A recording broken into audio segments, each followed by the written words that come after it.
Sometimes the people we throw away are the very people who could have changed our lives forever. And if there is one thing I have learned, it is that pride has a way of sending the bill long after the damage is done.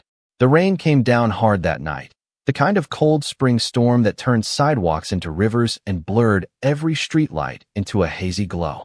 Thunder rolled somewhere in the distance as Zariah Brooks stood on the front porch of the house she had called home for 3 years. One hand rested on her swollen belly. The other gripped the handle of a worn suitcase. Water soaked through her coat. Her curls clung to her face. Still, she stood there. Still, she looked at her husband. Tyler Whitmore leaned against the doorway with his arms folded across his chest. Behind him, the warm lights of the living room glowed against polished hardwood floors. The smell of dinner drifted from inside.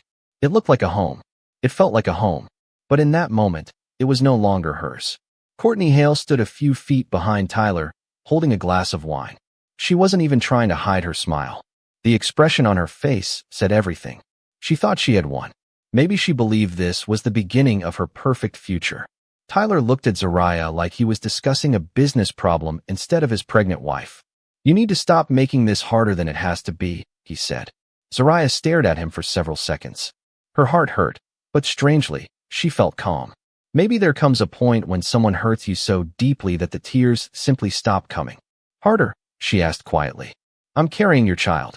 Tyler let out a frustrated breath. "And I've told you already. I can't keep doing this." The baby shifted inside her stomach. A small kick. A reminder that she wasn't standing there alone.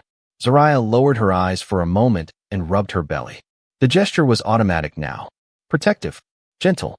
She had spent months imagining nursery colors, baby names, weekend mornings as a family. Now all those dreams felt far away. Courtney stepped closer. "Tyler's trying to be nice," she said. "Maybe you should appreciate that." Zariah slowly lifted her head. Rain dripped from her chin. She didn't respond. "Some people don't deserve your energy." That was something her mother used to say. Tyler reached into his pocket and tossed a key onto the porch. The house key landed near her shoes. "We're done, Zariah." His voice was cold. Final. "You need to move on." For a second, neither of them spoke. The storm seemed louder somehow. The wind rattled the porch railing. Somewhere down the street, a dog barked. Ordinary sounds. Ordinary moments. Yet everything was changing. Zariah swallowed the lump in her throat. Then she asked the only question that mattered. "Is this really what you want?" Tyler didn't hesitate. Not even for a second. "You're holding me back." The words landed harder than the rain. Zariah looked at him one last time. She memorized the face of the man she once trusted with her future. Then she bent down, picked up her suitcase, and walked toward her car parked at the curb. Tyler turned and closed the front door without another word. The porch light disappeared. The house disappeared. The life she thought she had disappeared. As she climbed into her aging sedan, her hands trembled against the steering wheel. Not from fear. Not anymore. From disbelief. The windshield wipers struggled against the storm as she pulled away from the curb. What Tyler Whitmore did not know was that the woman driving away through the rain was not the burden he believed she was. She was not powerless. She was not forgotten. And she was not alone. Because somewhere across the country, a man who controlled a billion-dollar empire had just learned what happened to his granddaughter. And before this storm was over, everything Tyler thought he owned was about to begin slipping through his fingers. The rain had eased by the time Zariah found a roadside motel nearly 40 miles outside the city. The neon vacancy sign flickered above the parking lot, casting red and blue reflections across the wet pavement. It was not much, but it was warm, dry, and quiet. Right now, that was enough. She carried her suitcase through the door, checked in without saying much, and stepped into a small room that smelled faintly of old coffee and laundry. Detergent. A queen-sized bed sat against one wall. A lamp glowed beside a worn wooden desk. There was nothing special about the place. Somehow that made her feel safer. She sat carefully on the edge of the bed and let out a slow breath. For the first time all night, nobody was watching her. Nobody was judging her. Nobody was telling her she was not enough. Her hand rested on her stomach. The baby kicked again. A small movement. A reminder that she still had a reason to keep going. "We are going to be okay," she whispered. The words sounded uncertain in the empty room. Still, she said them again. Around midnight, her phone vibrated on the nightstand. She glanced at the screen and froze. Jonathan Brooks. The name alone carried years of complicated memories. Zariah stared at it for several seconds before answering. Grandpa. Silence filled the line for a moment. Then came the familiar deep voice. I heard what happened. Her throat tightened. She had spent years pretending she did not need help. Years building a life that had nothing to do with the Brooks name. But hearing his voice now almost broke something inside her. I am fine, she said automatically. Jonathan sighed. You always say that when you are hurting. Zariah looked toward the rain-streaked motel window. Outside, a truck rolled slowly through the parking lot. Everything felt strangely distant. I wanted him to love me for me, she admitted quietly. Not for money. Not for a last name. Jonathan remained silent for a few seconds. And now, she swallowed hard. Now I do not know what I was holding on to. Another pause. Then his voice softened. A car can be there by morning. A plane if you want it. Come home. Zariah closed her eyes. The offer was tempting. The Brooks estate in Colorado was larger than most resorts. Security, comfort, doctors, every resource imaginable. But something inside her resisted. No, she said gently. Not yet. Why? Jonathan asked. Because if I leave tonight, I am running away. I need to stand on my own feet first. A faint chuckle came through the receiver. You sound exactly like your grandmother. For the first time all evening, Zariah smiled. The conversation lasted. Another 20 minutes. They talked about the baby, about her health, about practical things. Jonathan never pressured her again. But before ending the call, his tone changed. There is something else you should know. Zariah sat up slightly. What? I have people looking into Tyler. Her expression tightened. Grandpa, no. Listen to me. Any man willing to throw away his pregnant wife is a man capable of making very bad decisions. I want to know exactly who he is. After the call ended, Zariah stared at the dark screen of her phone. She had no idea that hundreds of miles away, a team of attorneys and investigators had already started pulling files. Financial records, business dealings, contracts, every detail. What Tyler Whitmore did not know was that the storm he thought had ended at his front door was only beginning. And somewhere in a luxury penthouse, he was about to receive an opportunity that looked like the breakthrough of a lifetime. The next morning, Tyler Whitmore stood in front of the floor-to-ceiling windows of his downtown office with a cup of black coffee in his hand and the feeling that everything was finally falling into place. The storm from the night before was gone. The streets below were dry. Sunlight reflected off the glass towers across the city. For the first time in months, he felt free. No difficult conversations. No responsibilities waiting at home. No reminders of a future he no longer wanted. At least that was what he kept telling himself. His phone buzzed on the conference table. A message from Courtney appeared on the screen. Good morning, handsome. Last night was the best thing you ever did. Tyler smirked and slipped the phone into his pocket. A few minutes later, he walked into the weekly executive meeting. The room smelled faintly of fresh coffee and expensive leather. Department heads sat around the polished table reviewing sales projections and upcoming acquisitions. Tyler barely paid attention. His mind was focused on one thing: the investor presentation scheduled for that afternoon. For months, his company had been chasing a massive partnership opportunity. If successful, it would transform his career overnight. The chief executive officer entered carrying a folder thick with documents. His expression looked unusually serious. That immediately caught everyone's attention.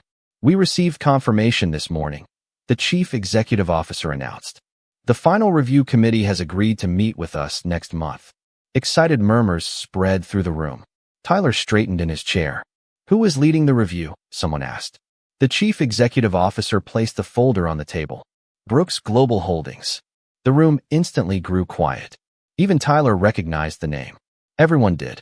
Brooks Global Holdings was one of the largest private investment groups in the country. They own stakes in technology companies, transportation networks, commercial real estate projects, and energy firms across multiple continents. Securing their support could change everything. Do we know who will represent them? Another executive asked. The chief executive officer shook his head. No. Their current chairman remains extremely private. But there are rumors about a leadership transition. Tyler leaned forward slightly. A transition? Apparently, the future heir may be stepping into a larger role soon. Several people exchanged curious looks. Nobody seemed to know much more than that. The Brooks family had always guarded their personal lives carefully. Tyler found himself intrigued. Whoever this heir was, they controlled a fortune larger than anything he could imagine. Across town, Zariah sat in a small diner near the motel. A cup of tea cooled beside her untouched breakfast. Her phone rested on the table. She stared at a message from her grandfather's office asking her to call when she was ready.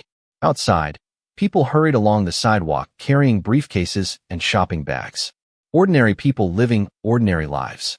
For years, that was exactly what she wanted for herself. A simple life, a normal family, a husband who loved her. Now she was beginning to wonder whether that life had ever truly existed. Back in the corporate boardroom, Tyler left the meeting feeling energized. Opportunity seemed to be everywhere. What he did not know was that while he was planning the biggest deal of his career, investigators hired by Jonathan Brooks were already uncovering details about his finances, his business practices, and his personal decisions. The first reports had already landed on Jonathan's desk, and after reading them, the old billionaire made a decision that would soon place Tyler Whitmore directly in the path of consequences he never saw coming. 3 days later, Tyler felt like he was living the version of life he had always wanted. Courtney had practically moved into the house. Her designer bags lined the hallway. Her expensive skincare products covered the bathroom counter. Music played through the speakers almost constantly. The place felt different now. New. Exciting. At least on the surface. That Friday evening, Tyler arrived home carrying a bottle of champagne. Courtney was sitting on the kitchen island scrolling through her phone. "Good news?" she asked without looking up. Tyler grinned. "The Brooks meeting is moving forward faster than expected." That got her attention. The Brooks family? Their investment division. He loosened his tie and poured himself a drink. "If this works out, everything changes." Courtney smiled and wrapped her arms around his shoulders. "I told you things would be better once you stopped carrying dead weight." Tyler did not answer immediately. For a split second, an image flashed through his mind. Rain on a windshield. A motel sign. Zariah standing on the porch holding her suitcase. The memory disappeared as quickly as it came. He took a sip of champagne instead. Across town, Zariah sat in a prenatal clinic waiting room. The television mounted in the corner played a daytime talk show nobody seemed interested in watching. A young couple sat nearby discussing baby names. Another woman flipped through a parenting magazine. Normal moments. Ordinary lives. Zariah found herself staring at them longer than she meant to. A nurse eventually called her name. The appointment went well. The baby was healthy. Strong heartbeat. Good growth. Hearing those words eased a tension she had been carrying for weeks. As she left the clinic, her phone rang. Jonathan Brooks. "How did the appointment go?" he asked. "Everything. Looks good." Relief filled his voice. "That is all I care about." Zariah smiled softly. It still amazed her how quickly he answered every concern despite running one of the largest private companies in the country. Before ending the call, Jonathan mentioned something else. "I have reviewed the first investigation reports." Her expression tightened. "And your husband is taking risks. Business risks." Jonathan paused. Personal and financial. Meanwhile, Tyler remained completely unaware. The following week, he began spending money more freely than usual. A new watch. Expensive dinners. Weekend reservations at luxury resorts. Courtney encouraged every purchase. "You have to look successful before you become successful," she often said. Tyler believed her.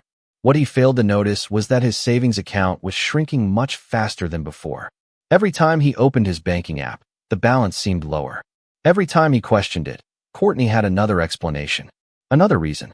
Another purchase she claimed was necessary. One evening, Tyler returned home earlier than expected and found several unopened shopping bags stacked in the guest room.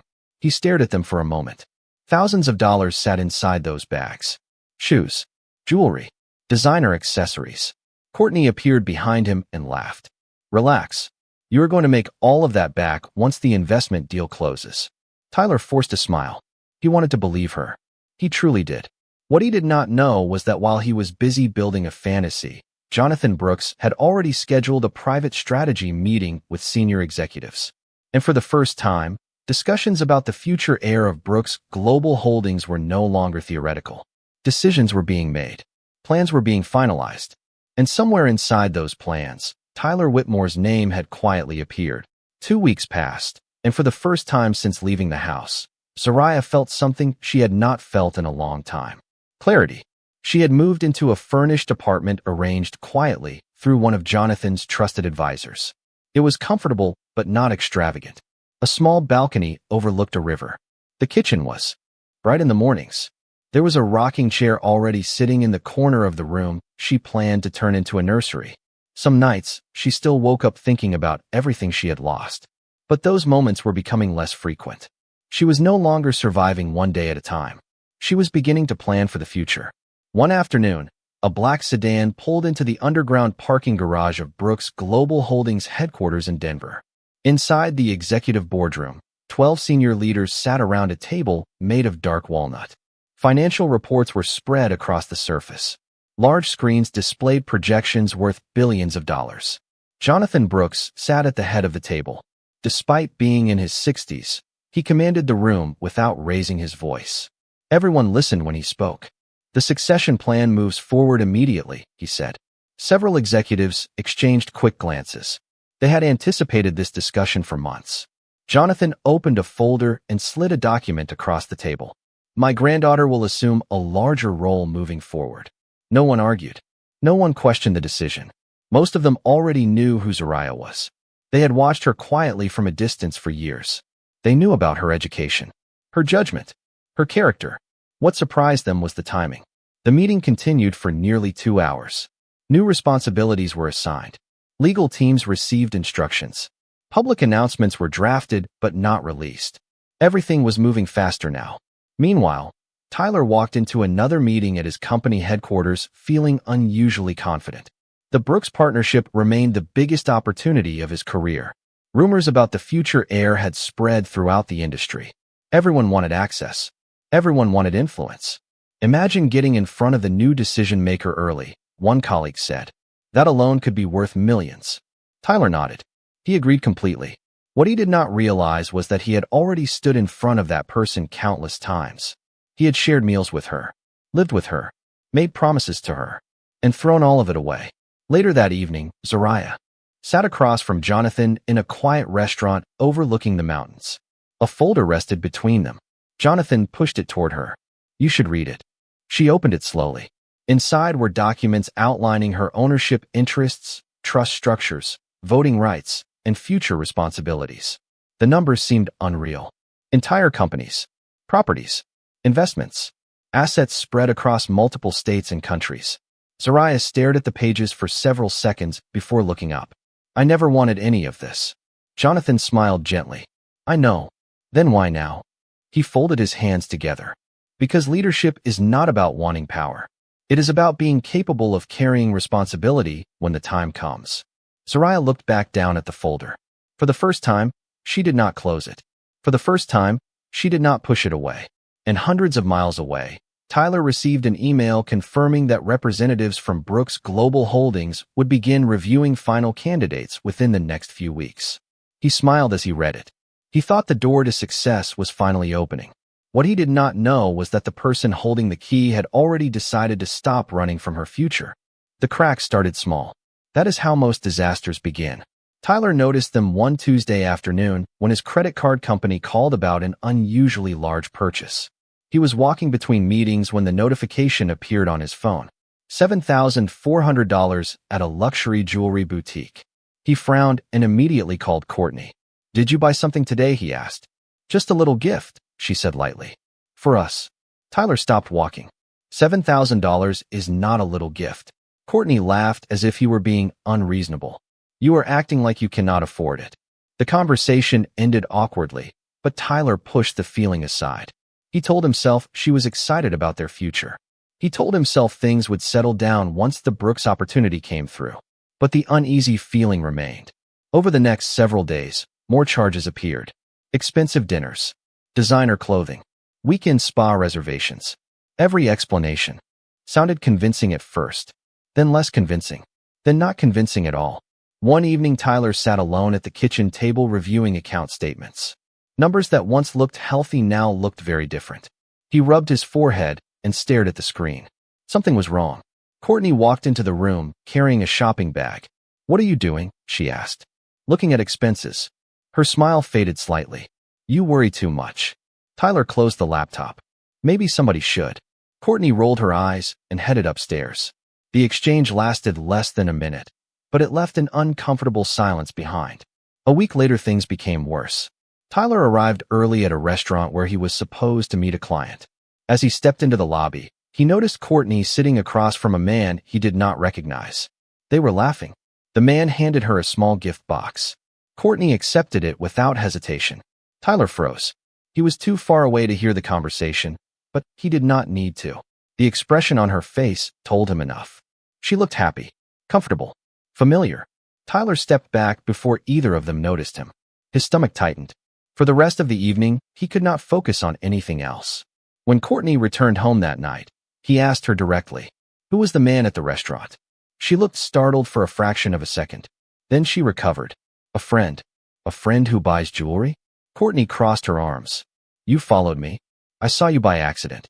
Then maybe you should mind your own business." The answer hit harder than he expected.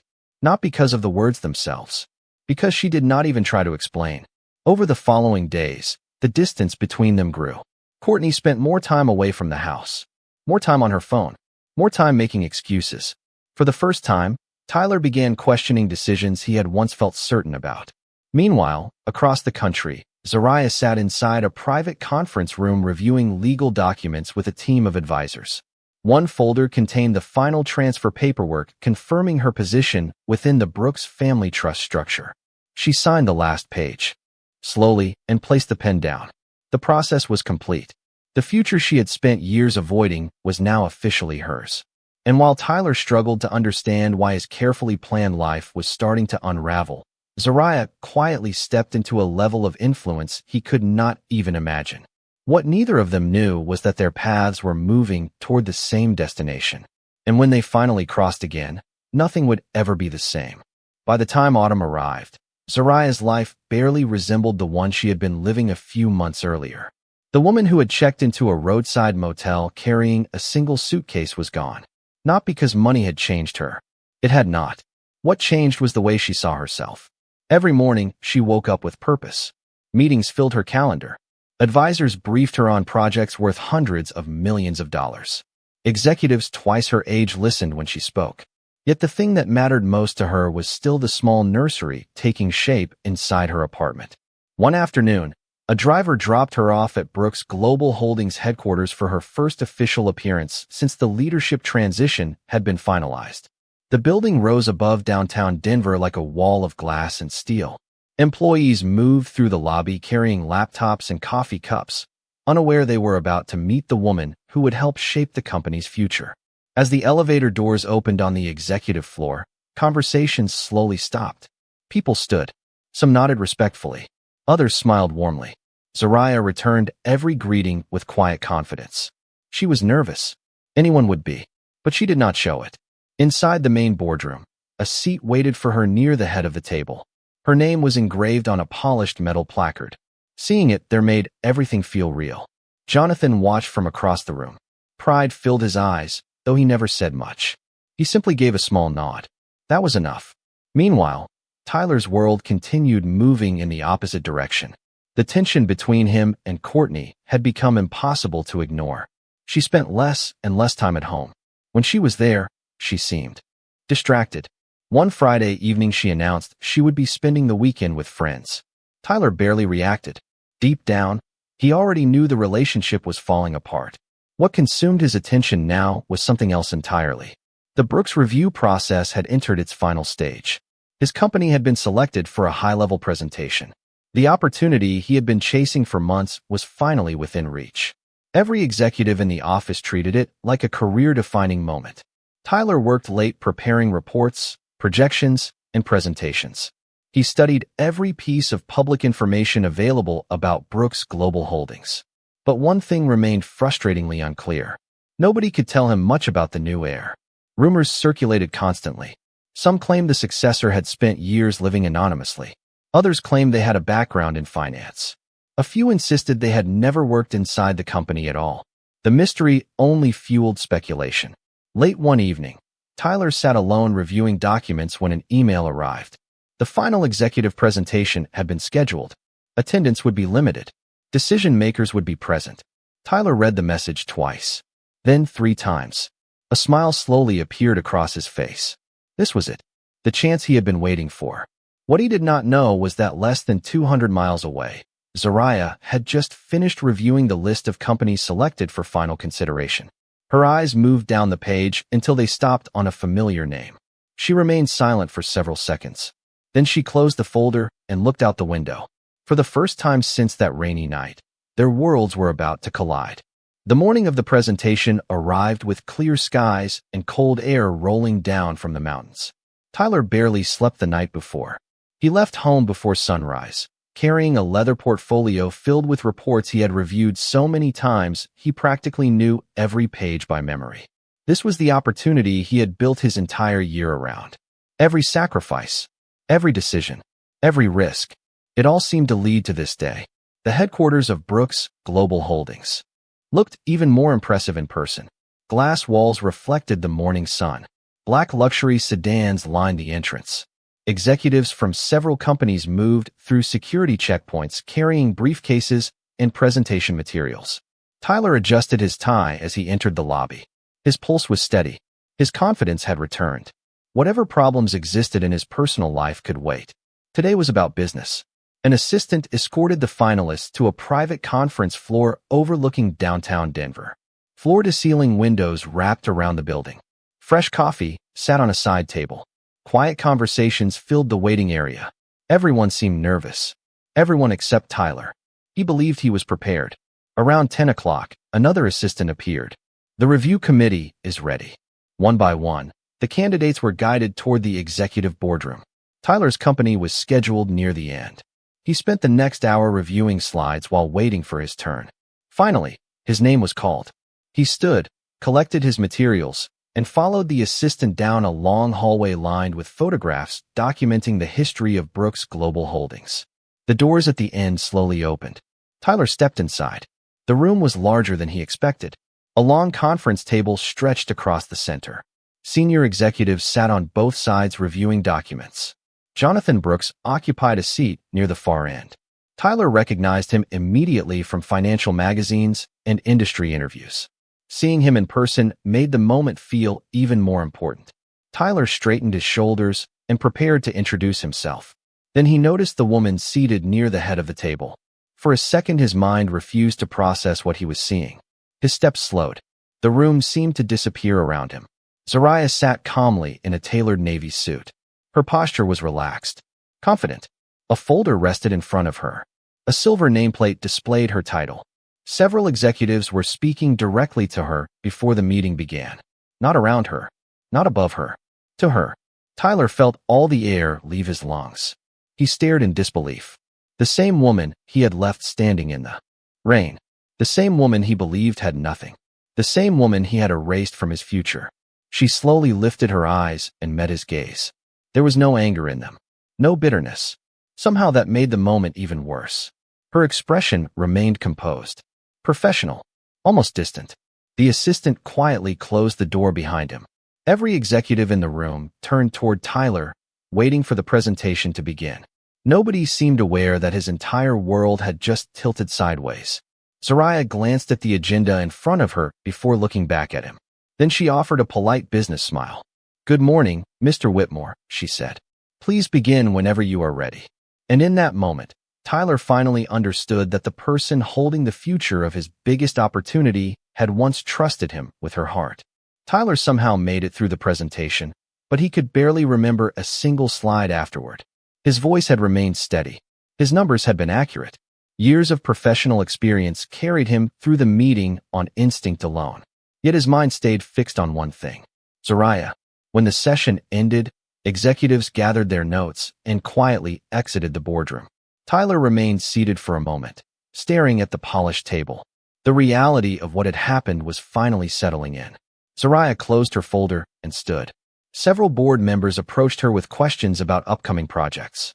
She answered each one calmly before making her way toward the door. Tyler rose to his feet. "Zariah." She stopped, but did not immediately turn around. A few seconds passed before she faced him. "Yes, Mr. Whitmore." The formal tone hurt more than anger would have. Tyler swallowed hard. "Can we talk?" She studied him quietly. Then she nodded toward a private lounge down the hallway. 10 minutes later, they sat across from each other near a large window overlooking the city. The mountains stretched across the horizon beneath a pale afternoon sky. For a moment, neither spoke. Tyler looked older than he had a few months earlier. The confidence that once defined him seemed thinner now. "I did not know," he finally said. Zariah gave a small nod. "You are right. You did not." Tyler lowered his eyes. "If I had known," she interrupted gently. "That is exactly the problem." He looked up. "What do you mean?" Zariah folded her hands over the folder resting in her lap. "You should not have needed to know." The words landed with quiet force.